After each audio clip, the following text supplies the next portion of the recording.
আজকের দিনে মোবাইল আমাদের জীবনের অবিচ্ছেদ্য অংশ। কিন্তু ভেবে দেখেছেন কি যে মোবাইল আমাদের কাজে লাগে, সেই মোবাইলটাই কি আপনার সন্তানের ভবিষ্যৎ নষ্ট করে দিচ্ছে না তো?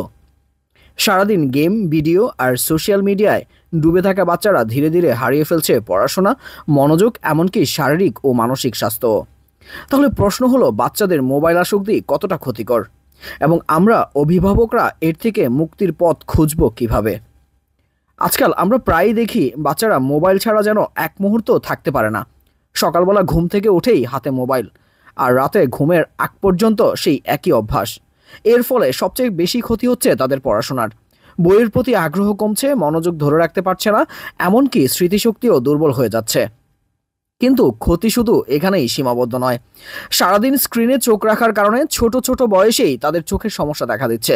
মাথা ব্যথা হচ্ছে, ঘুমের সময় কমে যাচ্ছে। পাশাপাশি শরীরচর্চা কম হওয়ায় মোটা হয়ে যাওয়া, দুর্বল হয়ে পড়া, এসব সমস্যাও তৈরি হচ্ছে। আরও বড় ক্ষতি হচ্ছে মানসিক দিক থেকে। মোবাইল গেম আর ভিডিওতে ডুবে গিয়ে বাচ্চারা বাস্তব দুনিয়া থেকে আলাদা হয়ে যাচ্ছে। তারা সহজে রেগে যাচ্ছে, একা থাকতে ভালোবাসছে, আর ধীরে ধীরে সামাজিক যোগাযোগও কমে যাচ্ছে। অনেক সময় আমরা বাবা মা নিজেদের সুবিধার জন্য 2-3 বছরের শিশুকে চুপ করানোর জন্য হাতে মোবাইল দিয়ে দেই। তারা কার্টুন দেখে চুপ থাকে বটে, কিন্তু অল্প বয়সেই চোখ, মস্তিষ্ক আর মানসিক স্বাস্থ্যের উপর এর ভয়াবহ প্রভাব পড়ছে। ভাষা শেখা দেরিতে হয়, বাস্তব খেলাধুলার প্রতি আগ্রহ হারায়, আর স্বাভাবিক শৈশব আনন্দ থেকে বঞ্চিত হচ্ছে এই ছোট্ট বাচ্চাগুলো। তাহলে প্রশ্ন হলো, আমরা অভিভাবকরা কি করতে পারি? প্রথমত, মোবাইল ব্যবহারের একটা নির্দিষ্ট সময় ঠিক করে দিতে হবে। পড়াশোনা বা দরকারি কাজে ব্যবহার করা যাবে, কিন্তু সারাদিন বিনোদনের জন্য নয়। দ্বিতীয়ত, বাচ্চাদের বিকল্প ব্যস্ততা তৈরি করতে হবে।